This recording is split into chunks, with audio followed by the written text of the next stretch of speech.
जय हिंद दोस्तों। आज पढ़ते हैं हम भारतीय संविधान के बारे में। भारतीय संविधान संविधान एक बुक है, उसके अंदर भाग जिसको हम लेसन बोलते हैं, उसके अंदर 22 लेसन है और टॉपिक जो अनुच्छेद हो गया वो टॉपिक हो गया हमारा। तो टोटल 22 भाग हो गया, 395 अनुच्छेद और 12 अनुसूचियां हो गई। आज हम पढ़ेंगे भाग 1 संघ और राज्य की चर्चा, जिसमें भाग 1 में संघ और राज्य की चर्चा है जो अनुच्छेद 1 से 4 तक है। देखते हैं अनुच्छेद 1। अनुच्छेद 1 ये बोलता है भारत राज्यों का संघ है, यानी कि यूनियन। यूनियन वो होता है इसके राज्य जो है टूटकर कभी अलग नहीं हो सकते, अर्थात मतलब भारत से बाहर नहीं हो सकता।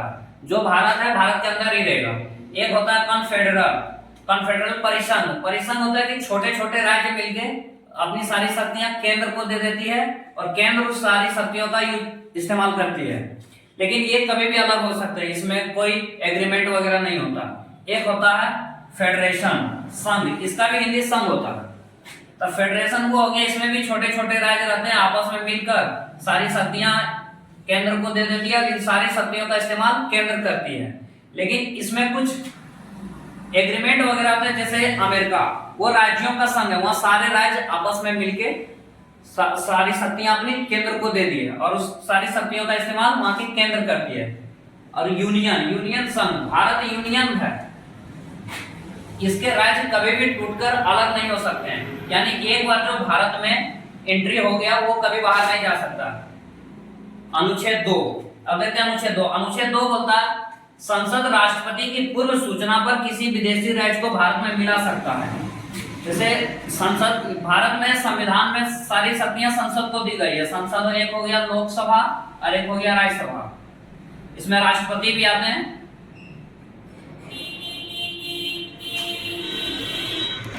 यानी ये हो गया हमारा संसद।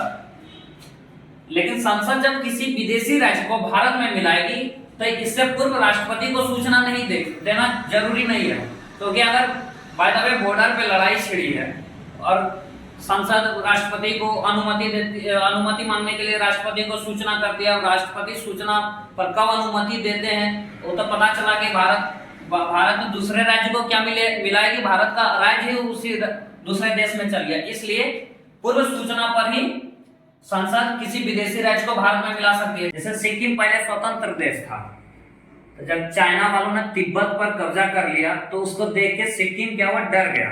तो ये भारत से बोला कि हम भी भारत में मिलना चाहते हैं, लेकिन इसके लिए पहले बोला कि हम भारत में रह के देखेंगे कि भारत के लोग कैसे हैं। तो इसके लिए 1974 में 35वां संविधान संशोधन किया गया और सिक्किम को सह राज्य का दर्जा मिला, जिसके लिए अनुच्छेद 2 का को जोड़ा गया। सह राज्य मतलब आधा राज्य का दर्जा मिला। लेकिन जब फिर ये रहने लगा यहाँ, तो भारत तो यूनियन है, संघ जो यहाँ आ गया वो बाहर नहीं जा सकता। फिर बाद में इसको 16 मई 1975 को संविधान में 36वां संशोधन करके 22वां राज्य का दर्जा दिया गया सिक्किम को। अब आते हैं अनुच्छेद 3। अनुच्छेद 3 कहती है कि संसद राष्ट्रपति के पूर्व अनुमति से भारत के किसी भी राज्य के क्षेत्र, नाम, सीमा में परिवर्तन कर सकती है। यानी संसद को यह अधिकार है कि भारत के किसी भी राज्य में, चाहे उसका नाम बदलना हो, क्षेत्र एरिया बदलना हो, या तो फिर सीमा में परिवर्तन करना, कुछ भी करना हो, तो इसके लिए राष्ट्रपति से पूर्व अनुमति लेने की जरूरत नहीं है। इसका एग्जांपल देते हैं, जैसे एमपी टूट के छत्तीसगढ़ बन गया 1 नवंबर 2000। 1 नवंबर 2000 को एमपी से टूटकर छत्तीसगढ़ बना, फिर यूपी 9 नवंबर 2000 को टूट के यूपी से उत्तराखंड बन गया। उसी तरह 15 नवंबर 2000 को बिहार से टूटकर झारखंड राज्य का गठन हो गया। अब आगे देखते हैं अनुच्छेद 4। अनुच्छेद 4 बोलता है कि जब संसद अनुच्छेद 2 का प्रयोग करेगी। अनुच्छेद 2 क्या बोलता है? अनुच्छेद 2 में क्या बोलता है कि संसद किसी विदेशी राज्य को भारत में मिलाएगी। संसद किसी विदेशी राज्य को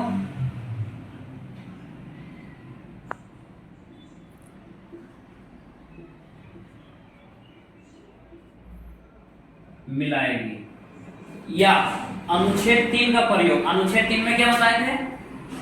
अनुच्छेद 3 हो गया आपका भारत के किसी राज्य में, भारत के किसी राज्य में सीमा परिवर्तन करेगी या नाम या क्षेत्र जो भी हो, तो अनुच्छेद 2 का प्रयोग करेगी और अनुच्छेद 3 का प्रयोग करेगी। अनुच्छेद 4 में बोल रहा है कि जब संसद अनुच्छेद 2 का प्रयोग करेगी, यानी किसी विदेशी राज्य को मिलाएगी, और अनुच्छेद 3 का प्रयोग करेगी, यानी कि भारत के किसी राज्य के सीमा, नाम, क्षेत्र इत्यादि में परिवर्तन करेगी, तो इसके लिए क्या राष्ट्रपति की विशेष अनुमति की जरूरत नहीं है, क्योंकि इसको अनुच्छेद 368 के बाहर रखा गया।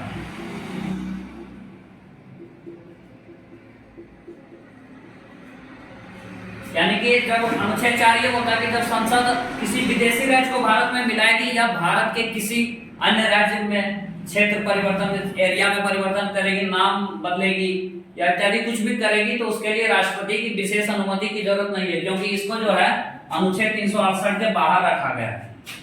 अब ये 368 के जब आगे आप पढ़िएगा संविधान, जब अनुच्छेद 368 में जाइएगा तो इसके बारे में हम आपको डिटेल बताएंगे। आज के लिए इतना ही। जय हिंद।